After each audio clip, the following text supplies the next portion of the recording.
সবাইকে আবার একবার ওয়েলকাম। চলে এলাম আরও একটি নতুন ভিডিও নিয়ে।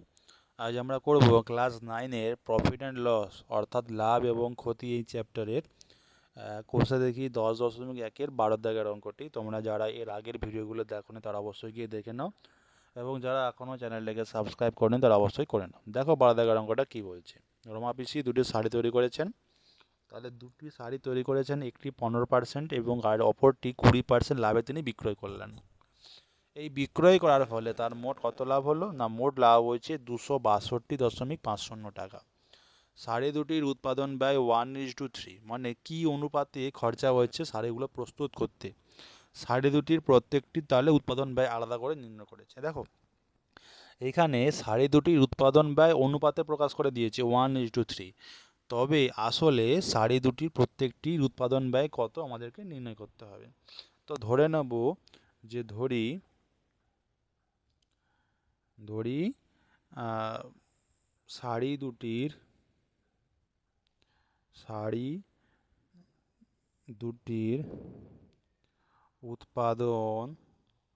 উৎপাদন ব্যয় কত? না, এক্স টাকা ও 3x টাকা। দেখো অনুপাতটা বলেছে 1:3, তাহলে ধরলাম একটা শাড়ি তৈরি করতে লাগছে এক্স টাকা এবং আর একটি শাড়ি তৈরি করতে লাগছে 3x টাকা। হলো। আচ্ছা, এই দুটো গেল উৎপাদন ব্যয়। প্রথম শাড়িটি তিনি 15% লাভে বিক্রয় করেছেন। প্রথম শাড়িটি 15% লাভে বিক্রয় করেছেন। প্রথম শাড়িটি 15% লাভে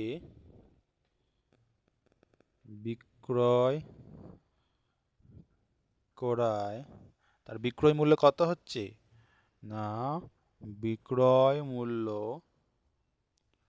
হবে সমান কত? না, ক্রয় মূল্য ছিল এক্স টাকা, তাহলে এক্স ইন্টু 1 + 15% লাভ বাই 100 টাকা।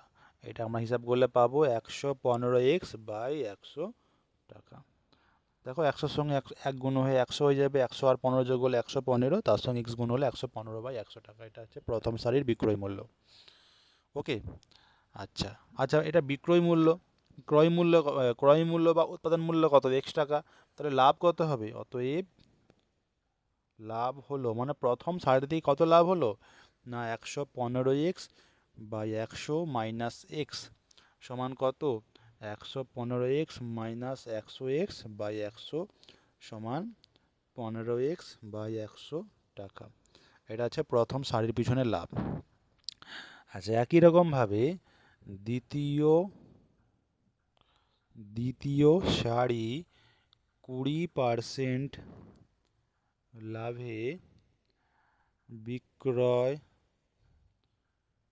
করায় তার বিক্রয় মূল্য কত হবে? তখন বিক্রয় মূল্য কত হবে?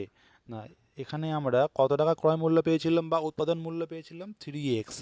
তাহলে 3x ইন্টু 1 প্লাস কত? না, 20/100, 20% লাভ করেছে সমান 3x ইন্টু 120/100, 3x ইন্টু 120/100 সমান কত হচ্ছে? 360x বাই 100 টাকা। 360x বাই 100 টাকা। তাহলে অতএব লাভ কত হলো? লাভ হলো সমান 360x, এটা বিক্রয় মূল্য, মাইনাস ক্রয় মূল্য মানে কত? না, এই যে ক্রয় মূল্য বা উৎপাদন মূল্য কত? 3x টাকা, তাহলে মাইনাস 3x সমান কত হচ্ছে? নিচে 100, উপরে 360x মাইনাস 300x সমান কত? 60x by 100। তারপর এটা গেল দ্বিতীয় শাড়ির পিছনে লাভ। ওকে। তাহলে প্রথম শাড়ির পিছনে লাভ হয়েছে আমার 15x/100 টাকা, দ্বিতীয় শাড়ির পিছনে লাভ হয়েছে এত টাকা। এই দুটো লাভের যোগফল বলে দিয়েছিল। তাহলে অতএব 15x/100 প্লাস 60x/100 সমান কত? 262.50 টাকা বলে দিয়েছিল, বা এটা লসাগু 100 হবে। 15 আর 60 যোগ করলে কত? 75x সমান 262.50, বা বা 75x সমান কত? 262। দেখো 100 যদি গুণ করে দিই এই দশমিকটা উঠে যাবে, দুটো সংখ্যা যেহেতু আছে এখানে পাশে, 5 শূন্য। দেখো দশমিকের 5 আর শূন্য আছে, 100 তে গুণ করে দশমিক উঠে যাবে আর 5 আর শূন্য এখানে বসে গেল। বা x সমান কত? 262 5 শূন্য নিচে 75। এটা কাটাকাটি করলে কত আসবে? এটা আসবে 350 টাকা। তাহলে এটা হচ্ছে প্রথম শাড়ির ক্রয় মূল্য 350 টাকা। অতএব দ্বিতীয় শাড়ির উৎপাদন মূল্য বা উৎপাদন ব্যয় কত?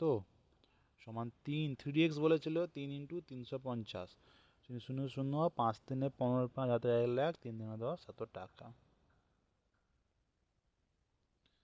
ঠিক আছে, 1050 টাকা। আর প্রথম শাড়ির তোমার হচ্ছে 350 টাকা লিখে দেবে। ওকে, দেখো কোনো জায়গায় বুঝতে সমস্যা হলে আমাকে কমেন্ট করে জানাও, আমি চেষ্টা করবো সেই জায়গাটাকে সলভ করে দেওয়ার। ওকে।